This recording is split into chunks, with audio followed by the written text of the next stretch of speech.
Welcome to the 74th reading of my memoir, The Innocence of Guilt.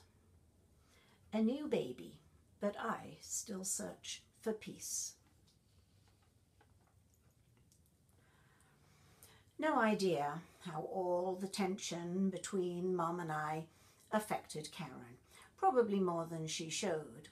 Her two most favourite women in the world, constantly at loggerheads with each other. Brian returned around the middle of May to find me still pregnant. He wasn't too pleased to hear all my complaints, but the main frustration was for Mum to be stuck with us, waiting for the baby to be born. She could hardly fly home early and miss the great event after already sacrificing 2 months of her time.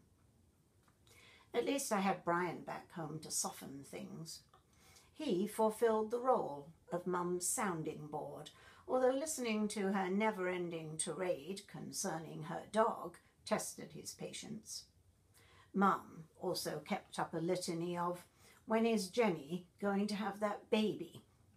as if I deliberately held up the act of childbirth to annoy her. Brian, in desperation, took me for a drive down the infamous Indian Road, a bumpy, stone-covered track with a reputation for sending women into labour, but it didn't work in my case. We were both upset at the doctor for not listening to me.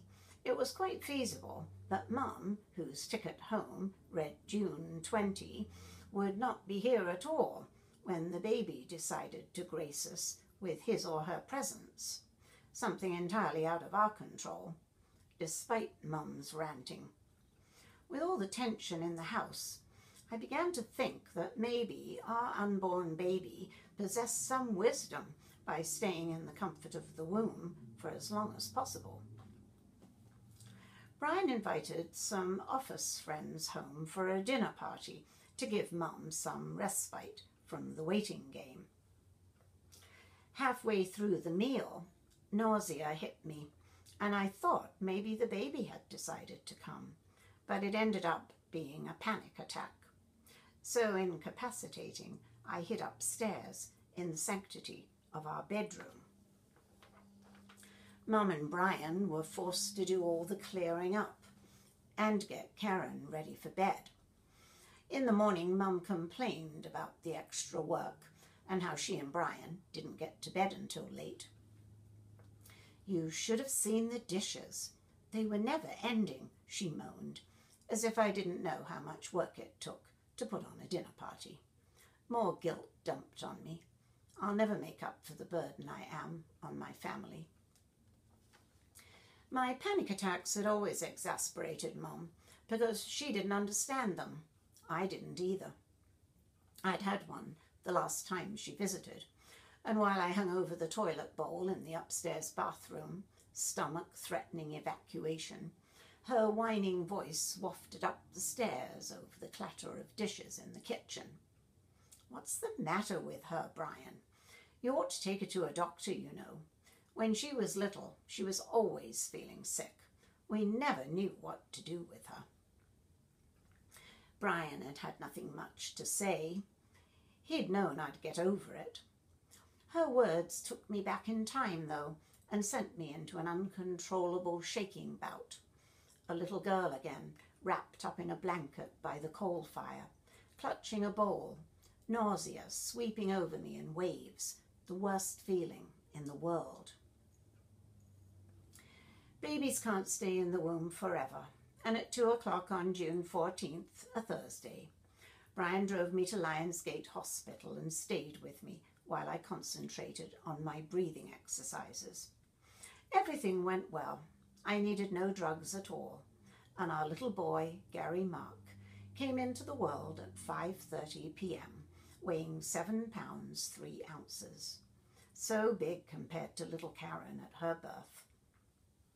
His brown hair and brown eyes gradually changed over the following weeks to blonde hair and blue eyes.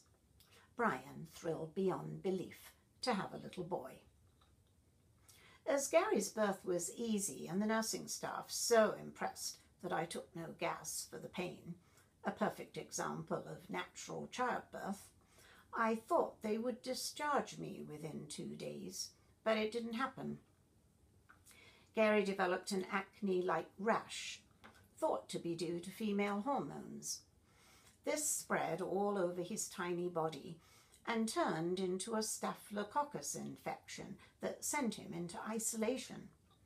I had to gown up to go into his room to feed him.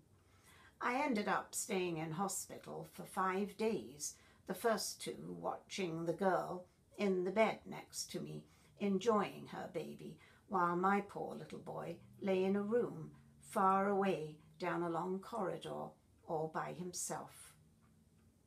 On the 3rd day, my roommate went home, and the room exuded loneliness. Brian begged for my discharge as Mum's flight day approached. Without her having a glimpse of her grandson, no visiting allowed. When I did get out with Gary, she only saw him for 1 evening before flying home the following morning. So unfortunate. I wasn't unhappy to see her go.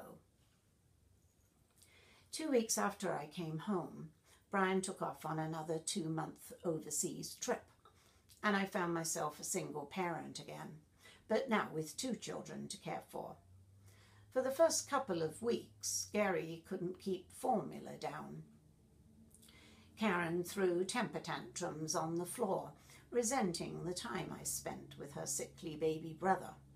I'd decided not to breastfeed based on my past experience, so had asked for the shot in the hospital to dry up my milk. After I came home, I regretted it and felt miserable not being able to put Gary to the breast. I never thought to ask my doctor if I could nurse him. Later on, when I discovered I could have activated the milk despite the shot, I suffered so much guilt for cheating my baby of his natural right. I settled down and managed to cope, then experienced migraine attacks, which, aside from the headaches, caused my eyes to see checkerboard patterns, cutting people and objects into pieces. The attacks struck without warning. In between one of Brian's trips, we took off in the car for a drive to visit friends from the old apartment. Brian in the driver's seat, me in the back between Karen and our new baby. A cheerful, upbeat song came on the radio, and I entered a tranquil state of being at one with a perfect world. A brief moment captured in a car, scenery flying by. I wanted that moment of stability, safety, and peace to last forever.